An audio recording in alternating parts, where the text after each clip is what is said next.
आप फिलोसफी पे एक और बात करते हैं इंटरेस्टिंग, जैसे फिलोसफी अभी आपने जो बताया, लॉजिक ये कहता है, मैं भी उसमें कहता हूँ कि 4,500 कंपनियां, तुमको ज्यादा दिमाग क्यों लगाना है? तुमको अगर कोई क्राइटेरिया बना के घूम रहे हो, तुमको कोई कंपनी ये 3 क्राइटेरिया पे नहीं फिट बैठ रही, तो हटाओ ना, दुनिया भर के ऑप्शन बहुत है। पर अपनी इंडियन जनता है ना, कुछ स्टॉक पे अटक जाती है। जैसे मान लो अडानी जी की स्टॉक है, अटक गई उस पर जनता कि भाई इसी में कमाएंगे सारा। मैं कह रहा हूं अगर मान लो कोई स्टॉक है जिसमें कंट्रोवर्सी लगती है कि कभी वो तेजी से बढ़ जाता है, कभी वो तेजी से घट जाता है, कभी क्रैश आता है, कभी ऊपर बढ़ता है, कंट्रोवर्सी है, दुनिया भर की चीजें लगती है, तुम छोड़ दो। दुनिया जो सेफ चीजें हैं, स्टेबल चीजें, वहां दिमाग लगा लो। नहीं, उनको उसी में जानना है। हर क्रैश पे पूछेंगे ले ले क्या, हर गेन पे पूछेंगे बेच दे क्या, अभी क्या करना है, वो ऑब्सेशन वहीं पे। जैसे अभी भी पेटीएम है कि सर पेटीएम अभी क्रैश है, ले ले क्या, सर पेटीएम में भी उठ गया, हटा दे क्या। मैं कह रहा हूं तुम्हारा ये 2-4 स्टॉक से ऑब्सेशन क्यों है? ये 2 पे ही जनता चल रही है क्या? 4,500 स्टॉक है भाई, 45 स्टॉक होंगे ढंग के। ये 5 के बार बार अखबारों में नाम आते हैं, उथल पुथल होती है, छोड़ो 5 को, बाकी 40 पे कुछ कर लो, पर नहीं, इनको 5 में ही करना है।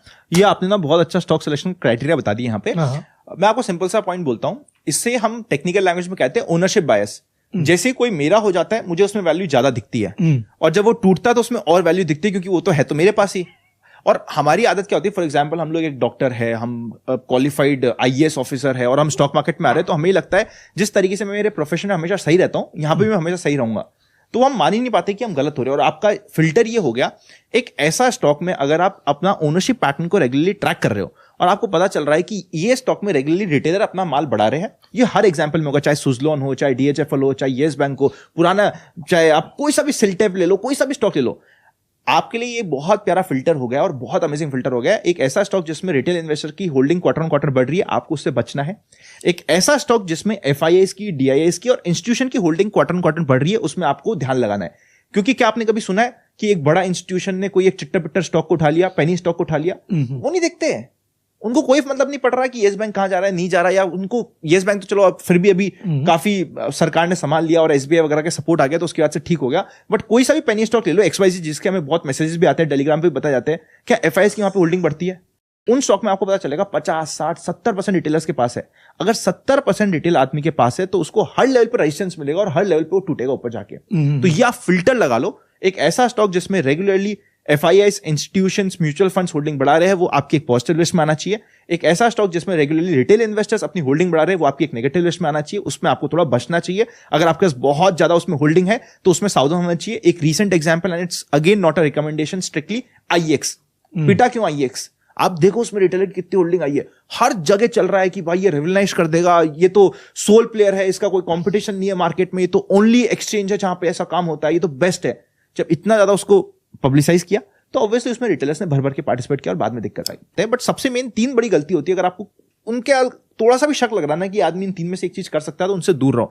सबसे पहला होता है फ्रंट रनिंग, कि भाई मैंने अगर कोई स्टॉक दिया, सपोज करते एक ऐसा टेलीग्राम चैनल बना रखा है जिसमें 50,000 लोग जुड़े हुए हैं, वहां पे मैं एक स्टॉक डालता हूं, स्टॉक डालते ही मैं कहता हूं 100 रुपए में लेना है, 1 मिनट बाद मेरे मैसेज आता है, अरे 200, 102 हो गया, टारगेट 1 हिट, 104 हो गया, टारगेट 2 हिट, 105 हो गया, टारगेट 3 हिट। अरे भाई तूने 100 रुपए में डाला है, 5 रुपए तो तेरे सब्सक्राइबर भी बढ़ा देंगे स्टॉक, और मतलब तूने पहले बाय कर लिया और तू हट रहा है। तो अगर कहीं पे भी आपको ऐसी दिक्कत दिखे, वहां से हटो, वहां से दूर रहो। ये आपके लिए एक वो होता है ना कि लाल घंटी है जिससे आपको बच के रहना है। सेकंड, अगर कोई अपना पीएनएल दिखा रहा है बहुत ज्यादा कि भाई मैंने 50 लाख कमाए, मैंने 1 करोड़ कमाए, आप उससे बचो।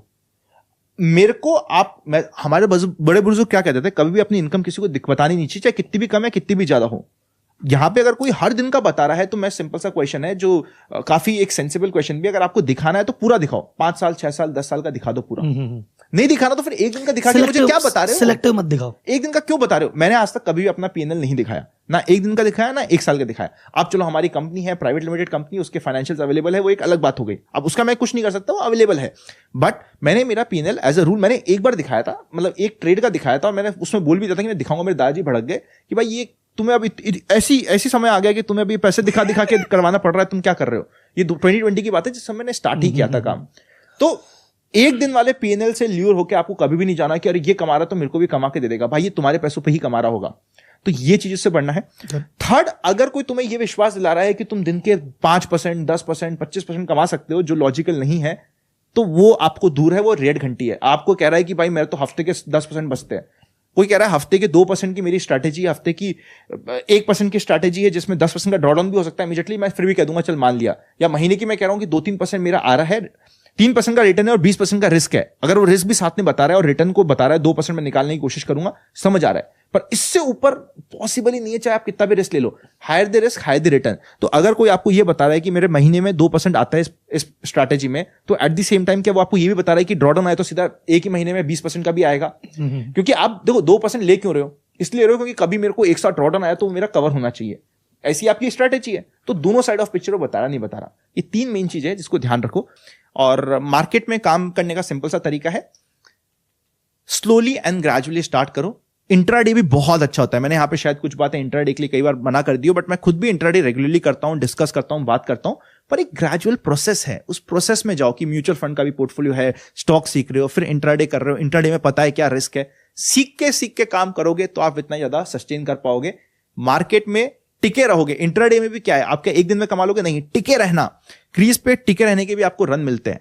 आप अगर टिके रहोगे आप इवेंचुअली पैसा कमा के जाओगे। इंडिया जिस तरीके से ग्रो करेगा आने वाले 5 सालों में, आप पैसा कमाओगे अगर आप यहां पे हो, नहीं हो तो जय श्री राम। तुम्हारी जिम्मेदारी है पिच पे रहने की, रन अपने आप बन जाएंगे। कहीं कुछ नहीं होगा तो तुम्हारे बैट से अड़ के बॉल चली जाएगी बाउंड्री पे, टेंशन मत। 22 भी मिलेंगे, खड़े तो रहो।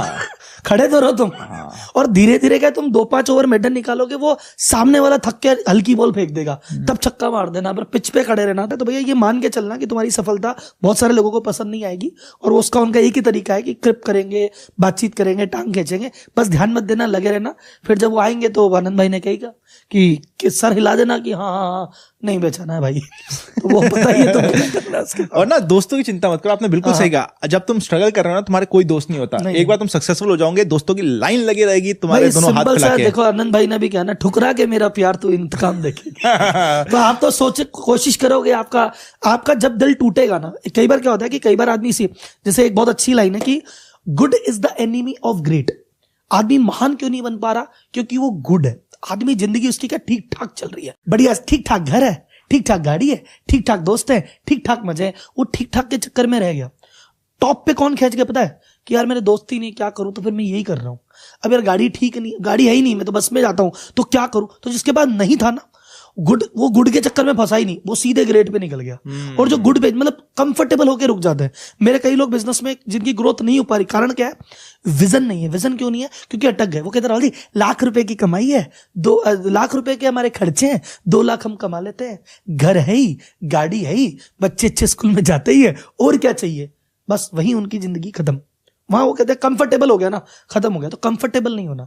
और ये ना कई बार अच्छे दोस्त, अच्छा प्यार, अच्छा ये कंफर्टेबल कर देते हैं। आदमी कहता है जिंदगी में मजा है, तो वो आग जलती रहनी चाहिए। तो ये किसी को ब्रेकअप से आग मिलती है, किसी को दोस्त के धोखे से आग मिलती है, किसी को पेरेंट्स के तानों से आग मिलती है, पर वो आग मिले तो उसको ऐसे आग में जल नहीं जाना, उस आग को एनर्जी बन के, चिंगारी बन के और आगे बढ़ाना है। मेरा तो ये मानना है। व्हाट अ परफेक्ट क्लोजिंग यार, थैंक यू सर, मजा आ गया।